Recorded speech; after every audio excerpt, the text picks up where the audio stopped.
희망 고문이라도 네. 조금 기대를 해보면서 기다려 볼까라고 생각을 하고 싶은데 거기 위치가 워낙 또 힘들고 고지대도 많고 막 이래가지고 살기가 되게 힘들어요 사실은. 그래서 좀 이사를 간 방향이 좋은 건지. 이사 가야죠 그러면.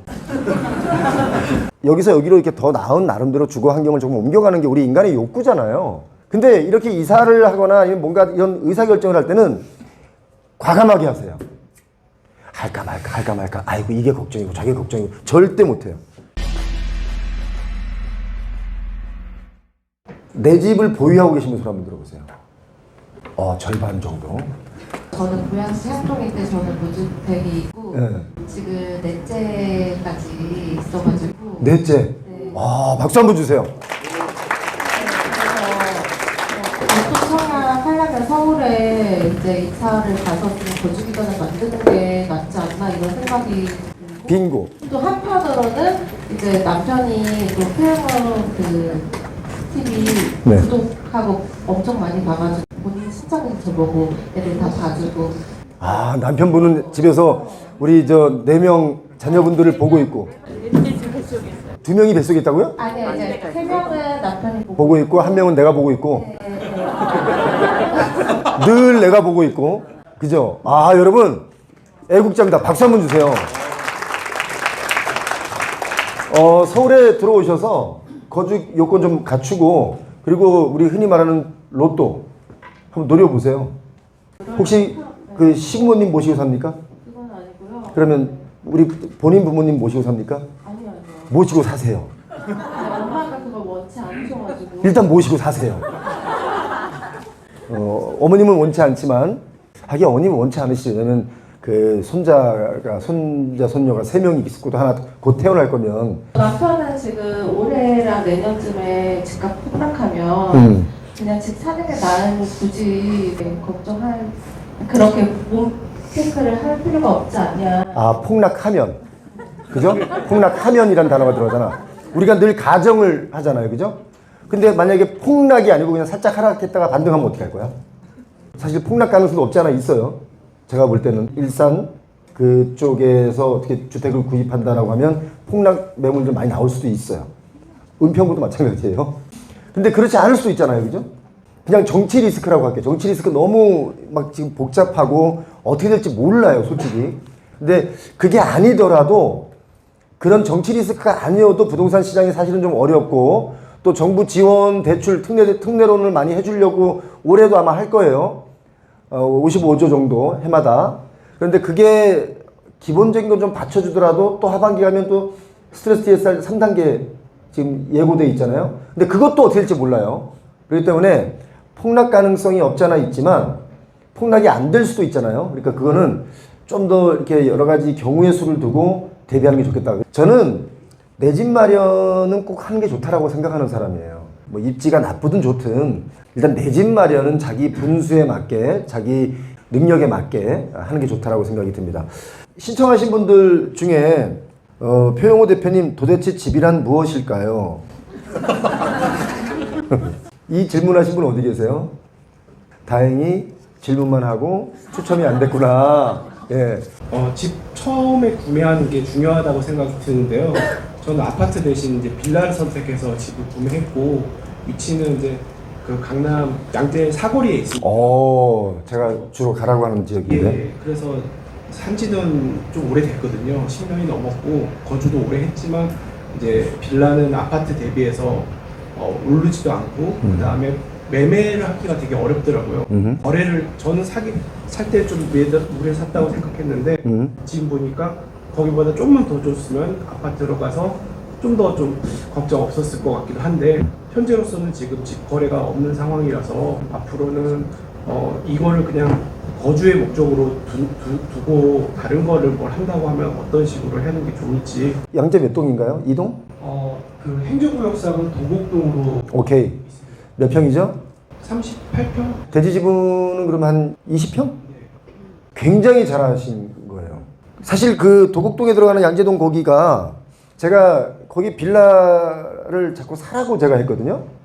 왜냐면 그 옆에 인근에 있는 아파트들이 정말 제정신이 아닌 가격들이잖아요. 집값이 뛰면서 어느 날 갑자기 우리 집이 40억이야, 50억이야 이런 세상이 돼버렸잖아요.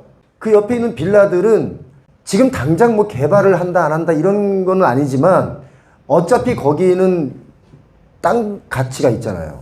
지금은 당장 쉽게 거래가 안 될 수는 있지만 그래도 가치가 높은 지역이에요. 제가 아는 어떤 분이 양재동에 한 50평 정도 빌라를 가지고 있었는데 그게 24억이었대요. 21년도에. 그런데 얼마 전에 사업이 너무 어려워서 14억에 팔았어요. 근데 저한테 상의를 하는 거예요. 이걸 어떻게 하면 좋은지. 내가 분명히 이거 좀만 견디면 24억에 팔 수 있는데 라고 얘기하는데 제가 뭐라고 했냐면 좀만 견디면이 아니고 다 망하고 나면 경매로 넘어간다. 그 전에 넘기는 게 좋겠다 해서 14억에도 거래를 해서 넘겼는데 그런 금매도 사실 그 지역에서는 잘 안 나와요. 그래서 일단 보유를 하고 있고 또 매매로 내놓는다고 하더라도 아마 적절한 임자가 나타나는데 좀 시간이 걸릴 수 있지만 그럼에도 불구하고 우리가 흔히 말하는 다른 지역의 그 빌라들보다 훨씬 좋은 위치에 잘 사신 거예요. 언제 사신 거예요? 저는 11년도쯤에 샀어요. 11년도. 굉장히 잘 사신 거예요. 본인 집값을 본인은 얼마라고 생각하세요? 내가 매도를 내놓으면? 저는 생각할 때는 이제 뭐 14억, 15억 정도 생각했는데 네. 이제 부동산에서는 그렇게 거래는 안 된다라고 얘기했죠. 본인 산 건 얼마에 사셨어요? 6억? 예. 근데 14억 더 가요. 대지 지분이 20평 넘는다면서요. 이 말씀 드릴게요. 제가 얼마 전에 욕을 좀 먹었어요. 뭐라고 해서 욕을 먹었냐면 특히 2030, 3040, 40까지 몰라도 30세대들이 요즘에 경매 그 연끌해가지고 나오는 물건들 경매로 엄청나게 지금 쏟아지고 있거든요. 그러니까 결국 내가 친구 따라 뭔가 연끌을 해서 이걸 샀는데 이게 감당이 안 되니까 지금 이제 막 나오는 거예요, 이게. 그렇게 무리하는 것보다 오히려 나중에 차후에 개발이 될 수 있거나 아파트 단지로 바뀌면 이 지역이 좀 천지개벽할 수 있는 그런 지역의 빌라를 사라. 왜냐하면 30세대 분들은 아직 시간적 여유가 좀 있잖아요. 근데 제가 60 되신 분에게 그런 빌라를 사서 투기를 하라고 말하는 게 아닌데 사람들은 요즘 빌라를 너무 우습게 보는 거예요. 맨날 아파트, 신축 아파트. 이게 왜냐면 언론에서 얼죽신 그래서 얼어 죽어도 신축 아파트 이런 걸 홍보를 많이 했는데 그게 사실은 2023년 재작년부터 얼죽신 얘기가 나왔는데 이게 신규 분양물이 분양이 너무 안 되니까 그런 용어를 자꾸 퍼뜨린 거예요. 얼죽신이라고. 그럼 사람들이 얼죽신 하면서 이제 신축에 대한 선호도가 점점 높아지게끔 우리가 가스라이팅을 당한 거죠. 근데 실질적으로 또 그러다 보니까 신축이 선호도가 높잖아요. 그러다 보니까 이제 청년들도 막 거기에 올라타고 어쩌고 해서 막 너무너무 힘든 청년들이 많은데 오히려 뭐 우리 여기 연세 드신 분들은 자녀에게 뭔가 해주고 싶다면 차라리 그런 썩은 빌라 있죠. 우리 흔히 썩빌이라고 그러잖아요. 그거 사주는 게 훨씬 나아요. 그래야 이 젊은 우리 그 자녀분도 뭔가 자기 명의로 된 게 가치가 올라가면서 경제 공부도 되고 그래야 그게 소중한지도 알거든요.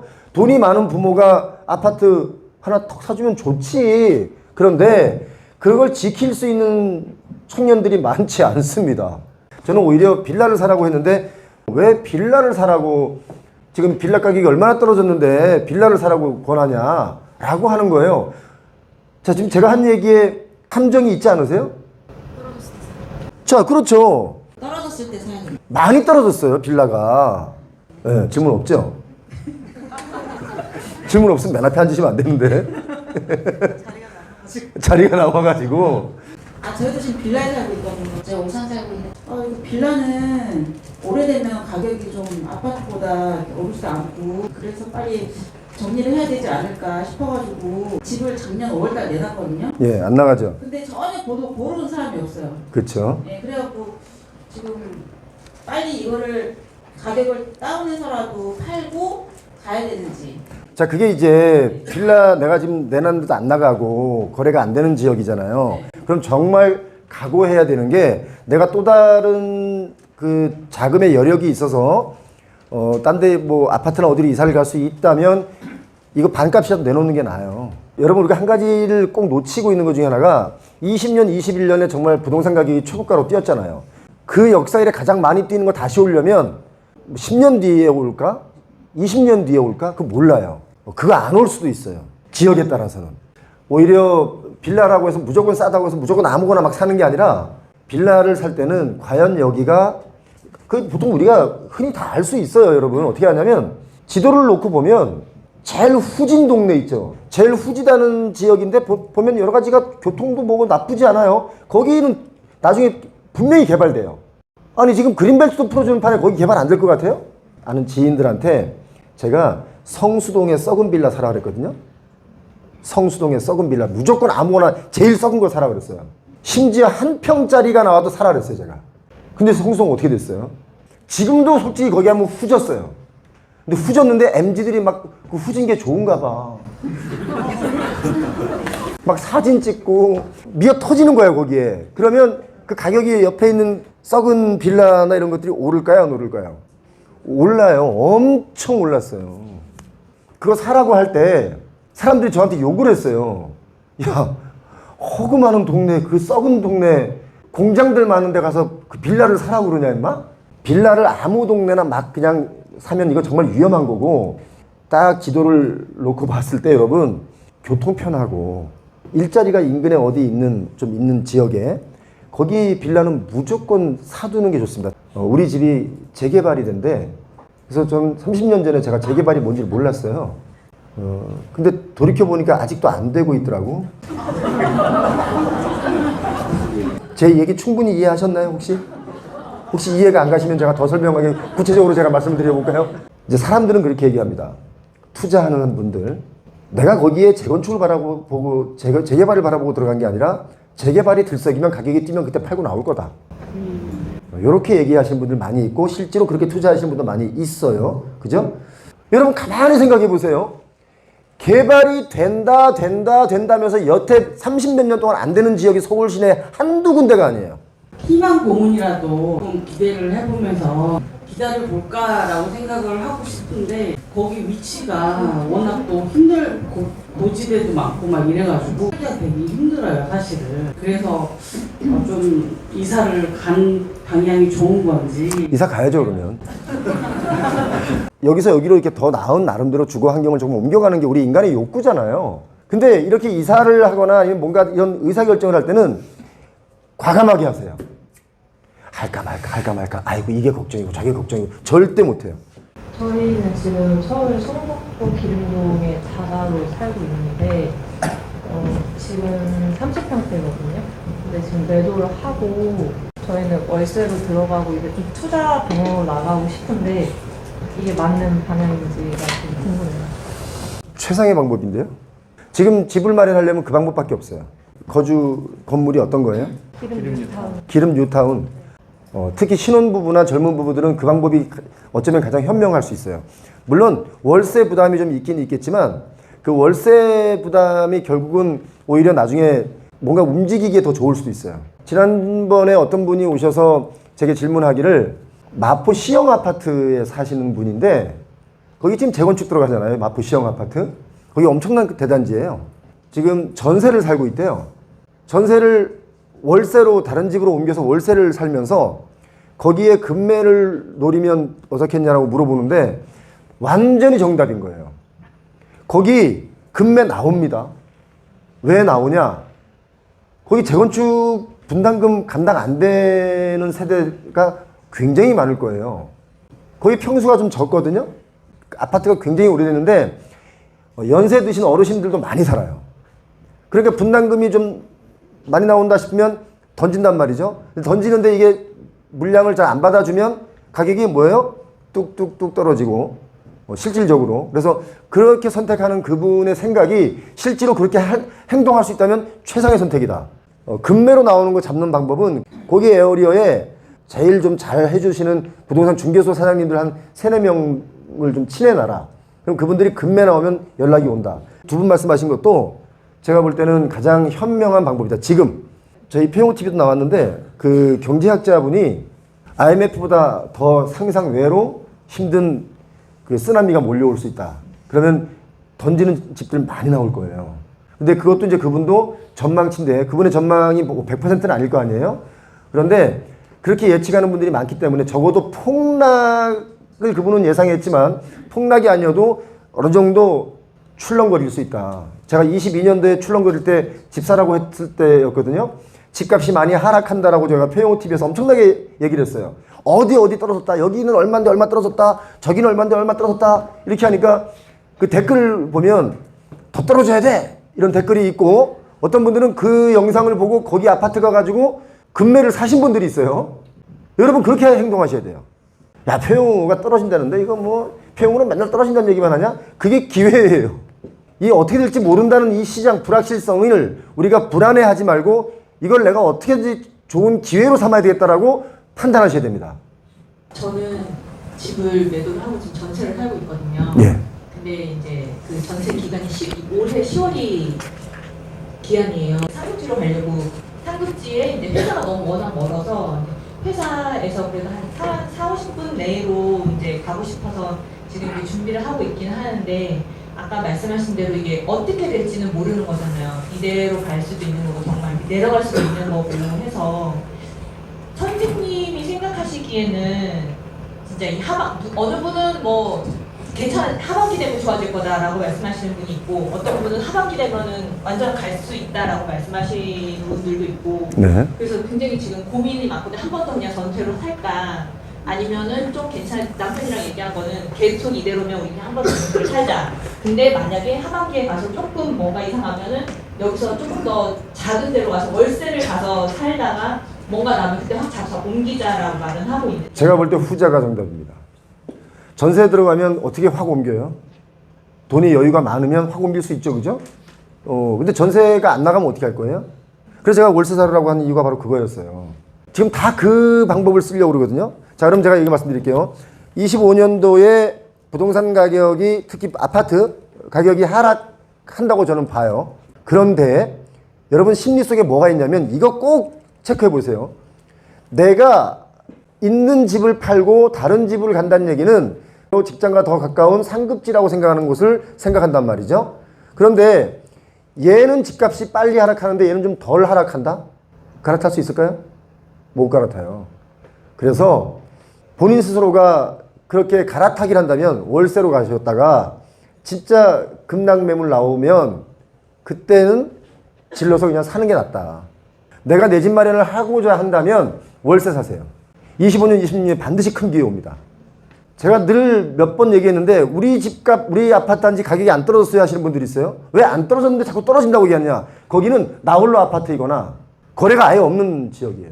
그러니까 부동산에 가서 이렇게 알아보고 뭐 질문을 하고 그런 적이 없어서 내가 가고 싶어 하는 지역에 가서 이제 부동산 사장님들을 이제 사겨 놓으려면 뭔가 질문을 하고 그 지역에 대해서 물어보고 해야 되는데 어떤 거를 질문을 하고 하면 좋을지 제가 궁금한 거는 이제 뭐 회사의 거리 아니면 애들이 있으니까 학교 주변 학교 그런 거가 궁금한 건데 단순히 그런 것만 이제 물어봐도 되는지. 너 집 사고 싶은데 어떻게 해야 돼요? 돈이 없는데 어떻게 하죠? 이러면서 말을 거는 거죠. 그리고 우리 뭐 한국 사람들은 다 마찬가지지만 자꾸 보면 정들어요. 저 아무것도 몰라서요. 궁금해서 물어보려고요. 그러면 요즘에 부동산에 이렇게 뭐 물어보러 오는 사람들이 많지가 않아요. 굉장히 외로웠던 그 시간이 있기 때문에 엄청나게 쏟아낼 거예요. 이분이 내 얘기를 조금만 듣고 갈까봐 막 더 잡으려고 그럴 거예요. 그렇게라도 오늘 이 시간을 보내야 되거든요. 그러니까 질문만 던지면 30분은 혼자 말씀하실 거예요. 그리고 한국 사람들 특징이 뭐냐면 내가 몰라서 물어보면 대다수가 잘 알려줘요. 여러분 이게 뭐냐면 인구 이동표거든요. 일기신도시 저 분당에 제가 표영호 TV 여러분 보셨으면 아실 수 있는 분들이 있는데 분담금이 12억 예상하는 데도 있더라고요. 아파트가 12억인데 사람들이 강남 하잖아요. 근데 강남구의 일자리 사업체수가 11만 개 있어요. 화성시에 최근에 10만 개가 있어요. 서울 서초구에 7만 개. 예? 분당에 판교 있는데도 불구하고 4만 개밖에 없어요. 5만 개 있네요. 4만 9천 개니까. 자, 그러면 가장 일자리가 많은 지역이 어디예요? 화성시 동탄 쪽이잖아요. 그러니까 동탄의 아파트 값이 오르는 거예요. 자, 여기에 제가 하나 얘기할게요. 지금 파주 운정역 개통했죠? 파주 운정의 아파트 값이 엄청 뛰었다가 또 내려왔죠. 자, 그런데 이거 하나 보여드릴게요. 여기 파주 운정이 있어요, 없어요? 없어요. 그냥 거기 베드타운이에요. 지금 당장은 GTX 팔아서 막 뛸 것 같아. 막 뛸 것 같아. 더 뛸 것 같아. 조금 더 뛰겠죠. 뛰면은. 그런데 일산 1기 신도시 재건축 들어가면 어떻게 할 거예요? 그쵸. 제가 22년에 운정의 아파트를 보유하고 있는 분이 제가 오프라인 강의, 그때도 제가 어디 구청 강당에서 제가 무료 강의를 했었는데, 그때 그분께서 저희 그 운정에 있는 아파트, 뭐뭐 아파트를 팔아야 됩니까? 라고 물어보는 거예요. 제가 그때 과감하게 얘기했어요. 파세요. 그리고 다시 떨어지면 또 사세요. 제가 알기로 그분이 7억 몇천에 팔았고 5억 몇천에 다시 산다 그랬을 거예요. 이거 보여드릴게요. 이게 어디예요? 파주 운정. 여기가 GTX예요. 요거 7억. 요거 지금 더 떨어졌을 거예요. 지금 요거 10월 달이거든요. 더 떨어졌을 거예요. 자, 그런데 동탄 볼게요. 이거 얼마예요? 15. 요 뒤에는 14억. 어디가 더 비싸요? 동탄이 비싸죠. 이거 여러분 꼭 기억하세요. 주거용 부동산, 아파트든 빌라든 뭐든 간에 내가 좋아하는 아파트 사지 마세요. 남들이 좋아하는 아파트 사세요. 그래야 자산 가치가 상승하고 거주의 가치가 있습니다. 내가 좋아하는, 우리 동네는 공기도 좋아, 산 밑에 있잖아. 와, 정말 막 모기가 있다는 건 이 생태계가 너무 좋다는 거 아니야? 야, 갔더니 막 개구리가 울어. 모기 뜯기며 살아야 됩니다. 내가 좋아하는 집 말고 남들이 좋아하는 집을 사세요. 그래서 여러분 친구들 중에 야, 나 이거 살려고 하는데 어떠냐? 라고 물었을 때 친구들이 준거 집단에서 야, 거기를 왜 사냐? 라고 하면 조심하시기 바랍니다. 선호하지 않는 거예요.